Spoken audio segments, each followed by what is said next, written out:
Hi, and welcome yet to another edition of Todd Talk, where we take teaching theory and turn it into teaching practice.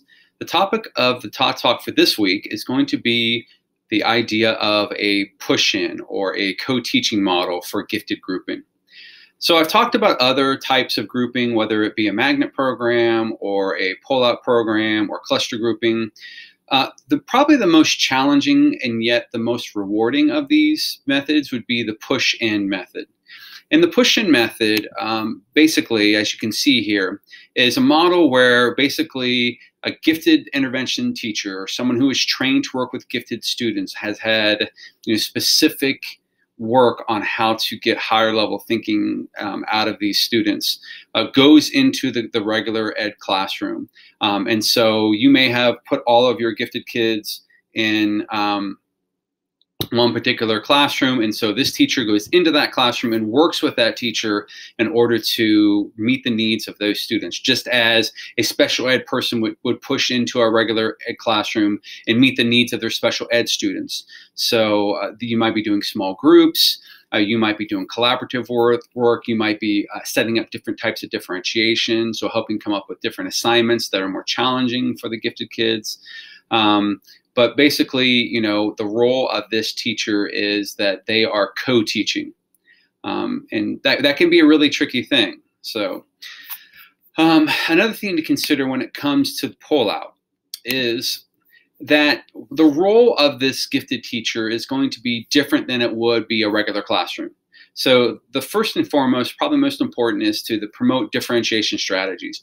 We use the word differentiation a lot in education, and yet some people, I don't think, have a good grasp on what it actually is. Differentiation is simply making the lesson different to meet the needs of those students. So if that means you have to make it more challenging for gifted students because they're able to think at a higher level or at a quicker pace, then it's going to be, you're going to challenge them maybe with a higher grade level, to the assignment, or, you're going to add a level of complexity that's going to allow it to be challenging. Again, at the same idea as at the other end with the special ed students, you're going to modify those assignments. You're going to scaffold them so that students can be successful and be able to, learn at the level that they're able to learn.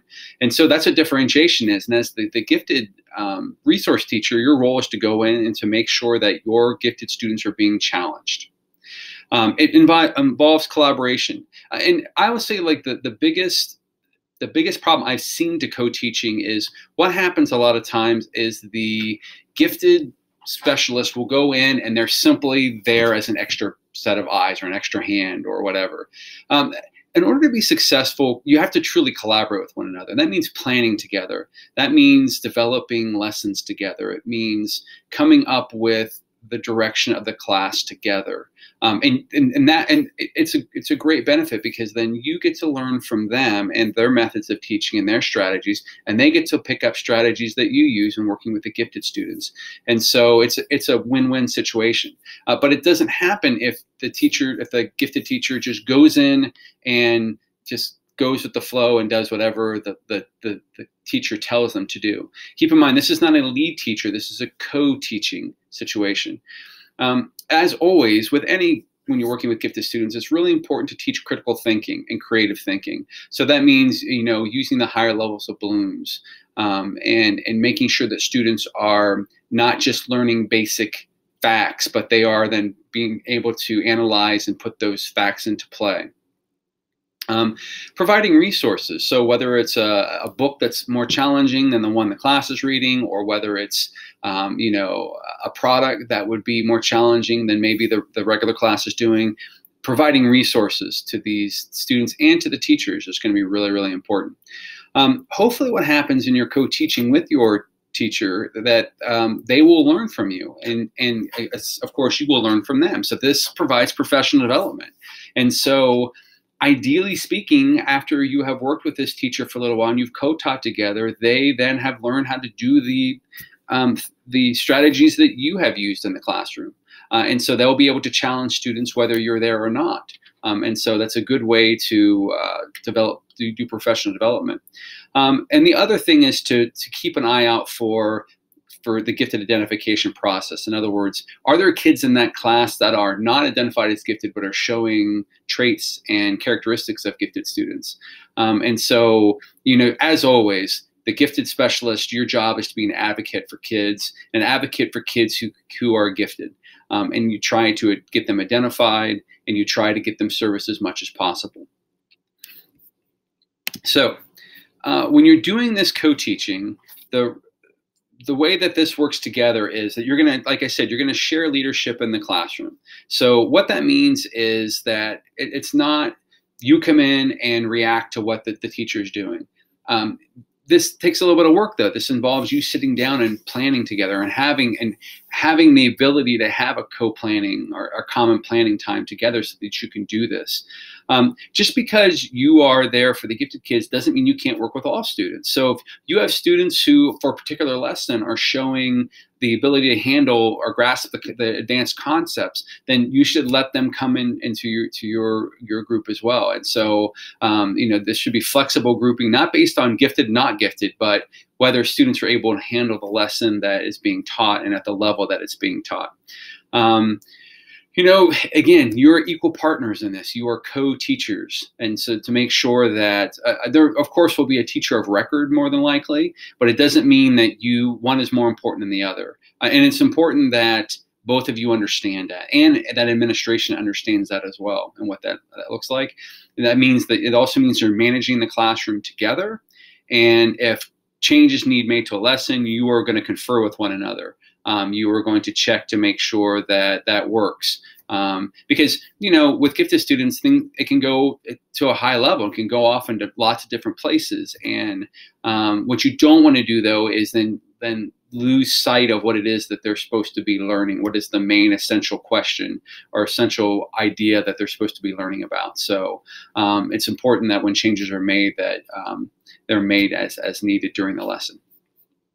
So the way this looks, I co-taught for a year with a teacher, and so the way this looked is for one period, because I had my own classes of gifted students, but then we were co-teaching a social studies class together because she didn't have her gifted certification and I did. And so as a result, what would happen is one period a day, I would go down and we would teach the class together. And so what this might look like is she might be doing a lesson and then break them into groups. And then I would run a table of my own where I would be calling kids over and asking them what they were doing and challenging them to try to, do it at a more complex level than they would have had they just been in the regular classroom. Other things that I did was when we planned together, I came up with different options for products, and we gave these options to all students, but what generally happened is the gifted kids tended to gravitate towards these because they challenged them, and they a lot of gifted students like a challenge or like to be to exercise that brain of theirs and to get where to learn what it is that they're capable of learning. So another thing that we would do often is when it came down to grading, I would grade the students that were gifted, and she would grade the students who had not been identified as gifted in the classroom. So we kind of split the task. It wasn't even, it wasn't 50-50. And that's what co-teaching also does not mean 50-50.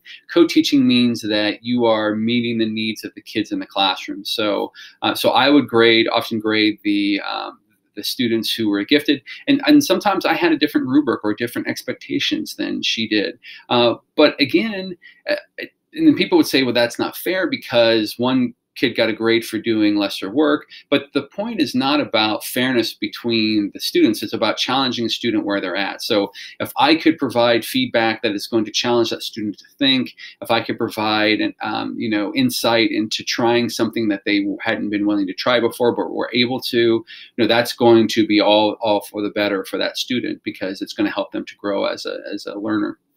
And so that is the co-teaching model. Or the push-in model. Like I said, it is probably the most difficult to do. But again, if it's done correctly, what happens is there's a nice exchange of strategies and learning between the two teachers and the two groups of students. So the gifted specialist is working with gifted students, but also maybe some of the regular ed students are able to handle that. And at the same time, maybe there are gifted kids who aren't able to handle something, and so they're working with a regular ed teacher on that and going at a different pace because that's the pace they're able to handle.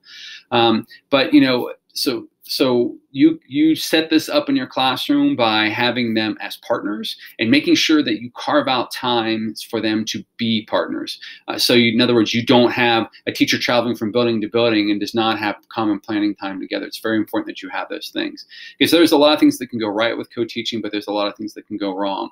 And co-teaching will need the support of the building administrators and making sure that everyone understands their roles and everyone understands what it is that they're supposed to be doing, and which is to be challenging students where they're at.